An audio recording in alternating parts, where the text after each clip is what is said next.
Still relishing from the festivities of Eid al-Kabir, I welcome you to Enterprise Morning on Enterprise Television. I am Henry Igubike. And I am Choma Cornell.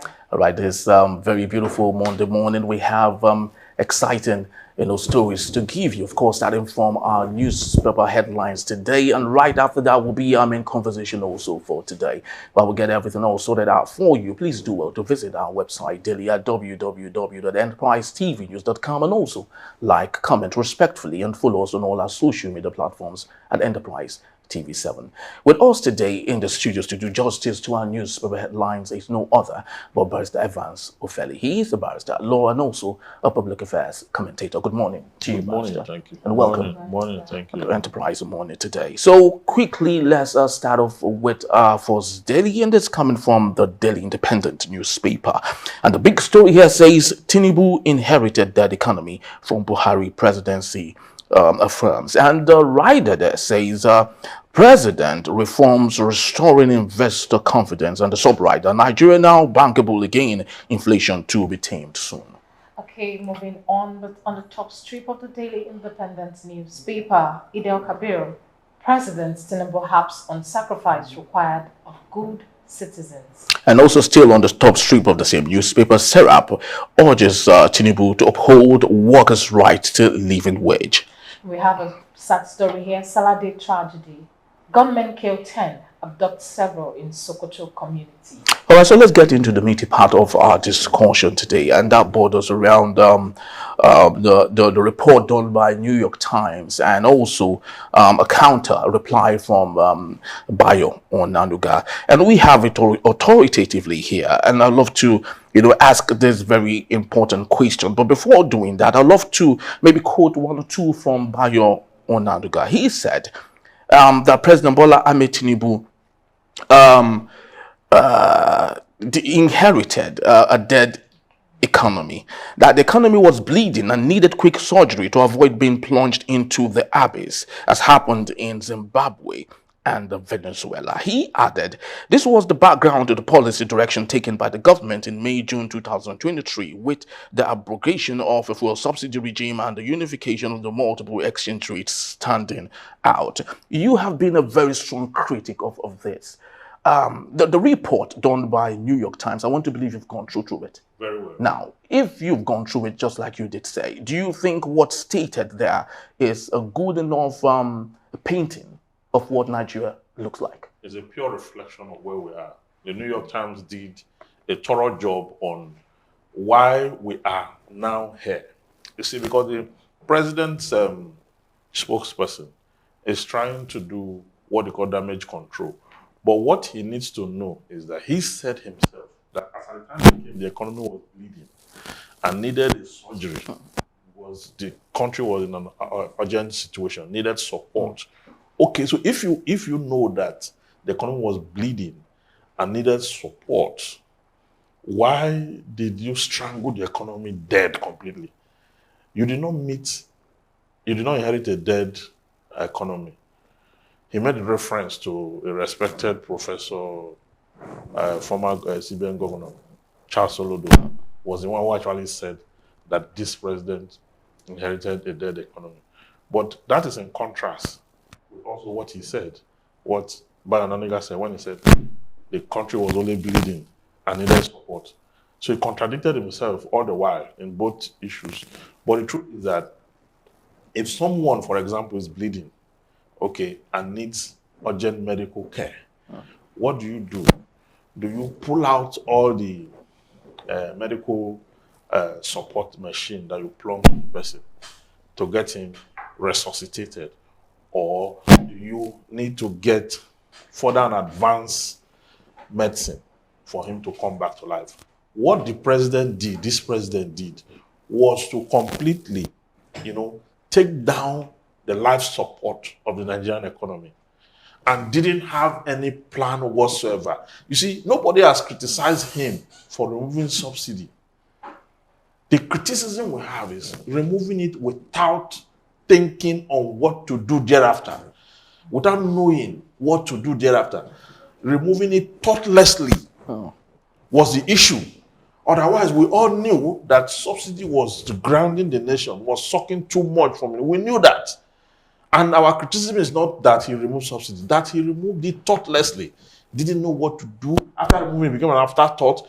No palliative, you promise and fail on palliative and the rest of that. So the New York Times graphically captured where we are, how the president approached governance when he came in, what he did, why the economy now became, a problem, why people now have to sell their children in order to eat. Before this president came in, we didn't have such case.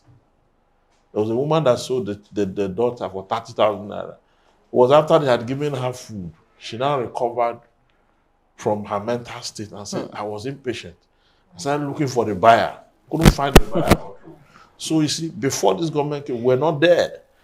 So that rejoinder by Bayo Onanuga is not strong enough to, dismantle the impeccable truth stated in the New York Times article of 11th of June. They did not. That is not because he talked about where the economy was, how the airlines were unable to repatriate their funds, how the country had gone to all the states of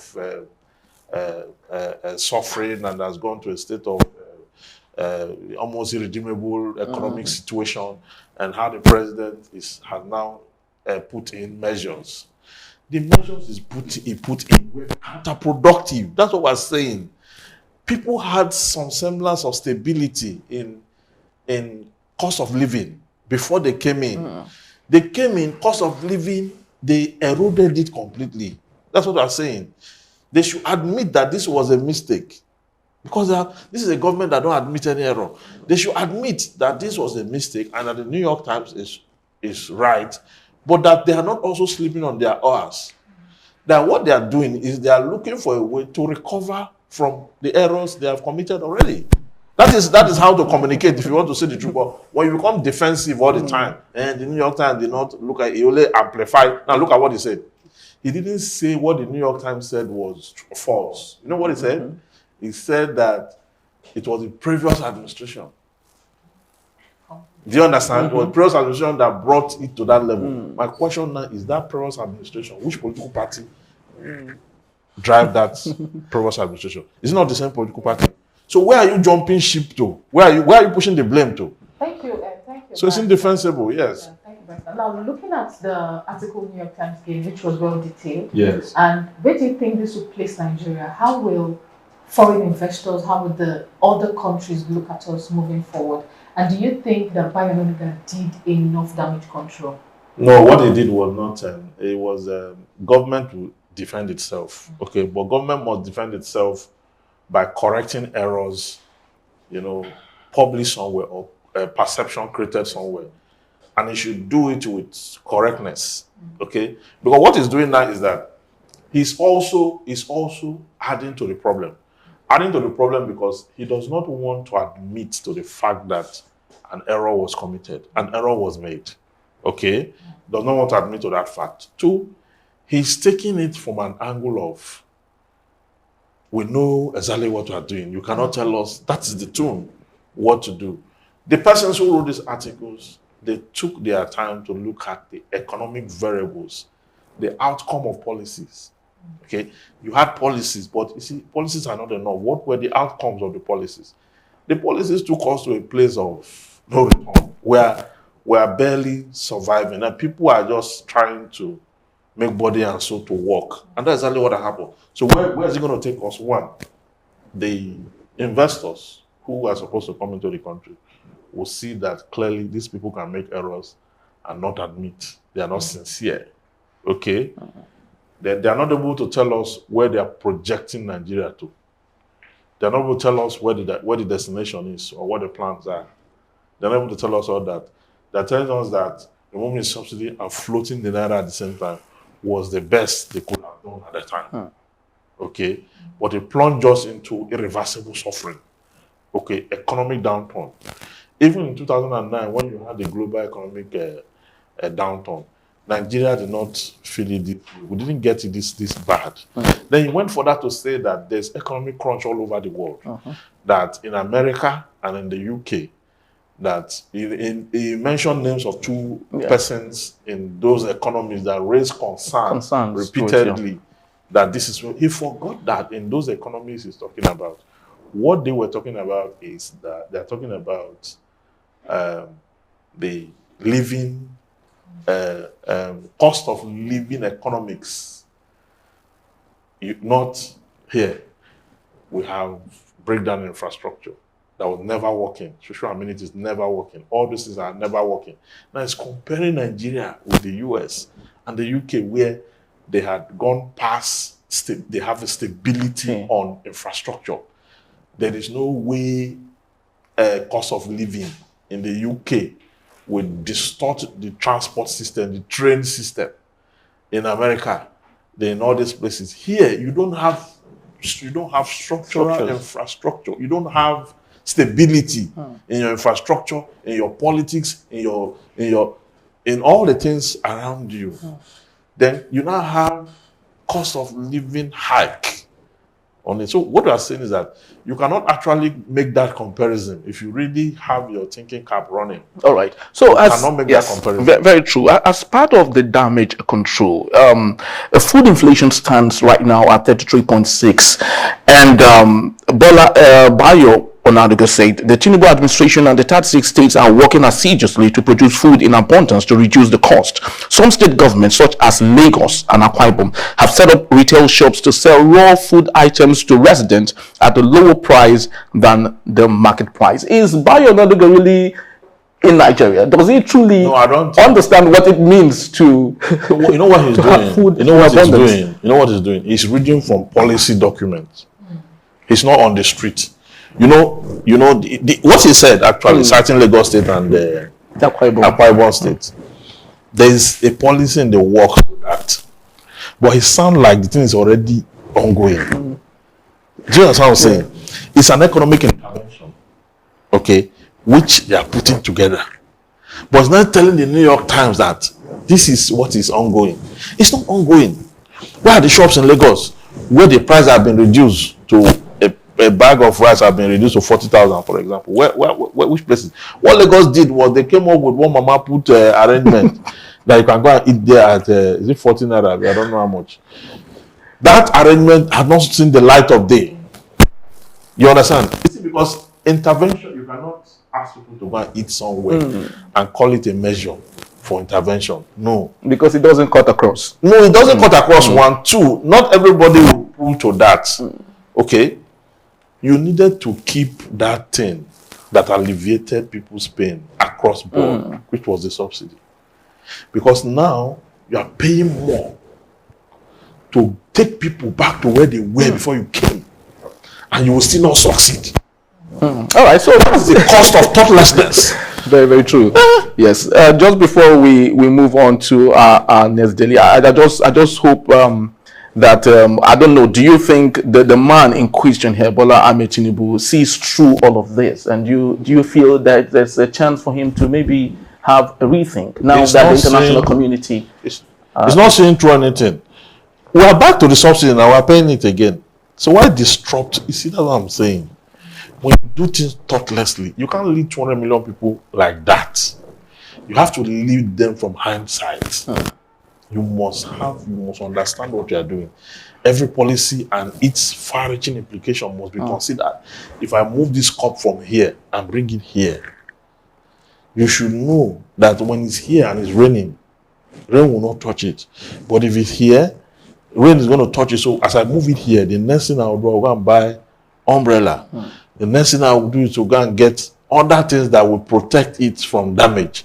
But theirs, they did not. They just took it, put it here, and said, "This is how it should be," not doing any other thing that will affect the outcome. Very true. So that's what I'm saying. They should own up to the fact that this was an error. Much so that we had even 1 month to go before he came to obstruct it. Very true. All right, so quickly let's move on to our next daily. What do we have, Choma?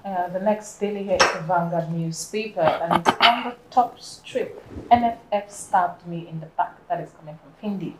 Finidi George, Yeah, that is. Finidi George, Yes. yes. And the big story here says foreign portfolio investors in a massive return to Nigeria.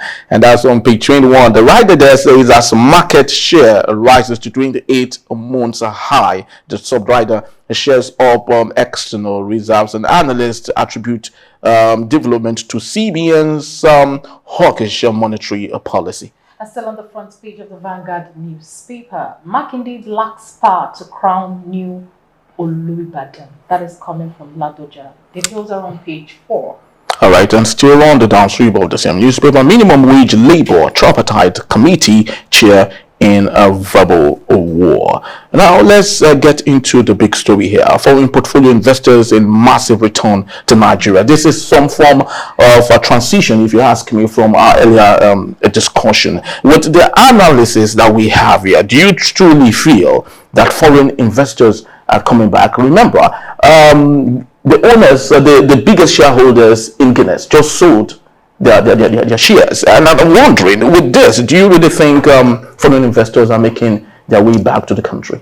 Well, if you look at the world globally, okay, it's been said repeatedly, even recently, that the richest spot in the world is Africa. So investors are coming. There's no doubt about that. There's no other place to go.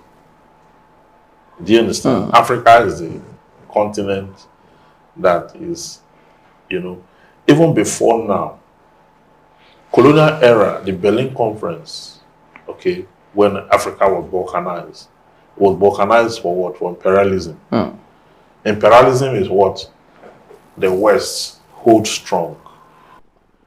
I mean, the waste and the loss we have already, the bandits mining gold, mining lithium, mining all this illegal mining that's going on.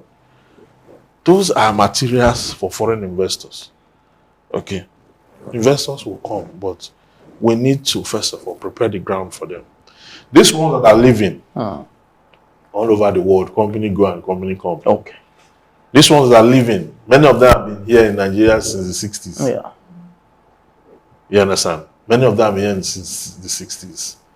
And they are leaving, some others are coming. Indigenous ones are also starting up. Okay, that is what life is about.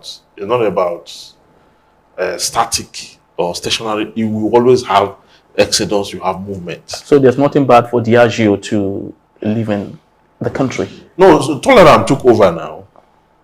Okay?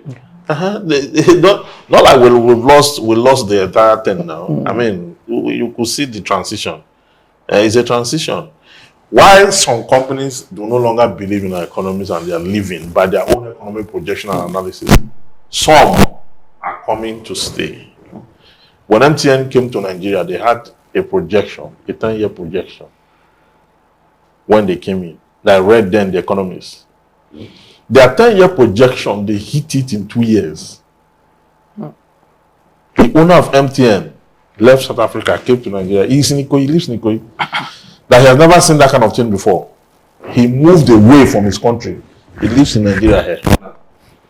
So that is the same Nigeria. Okay? Because he's in a business that requires population. Okay? That you have almost 200 million people with phones subscribe, maybe half of that population subscribe to. It's a big deal. So the numbers and the population counts for something. And that is why when you finish all your economic perambulations, you still see Nigeria in Africa as the biggest economy. Okay, even with all the complaints here, we're complaining here and there that things could have been better. It's still the biggest economy in Africa. It may not have translated, it may not have translated into the lives of the people, but it does not change the fact that it's the biggest economy. It's the biggest economy to the extent that you have a huge informal sector. Okay? A very huge informal sector that is self-reliant. Okay, that takes off a lot of burden from government.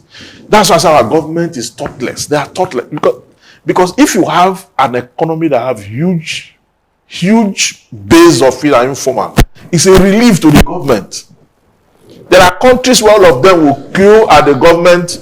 They will queue okay, at the government secretariat and be asking and demanding for job.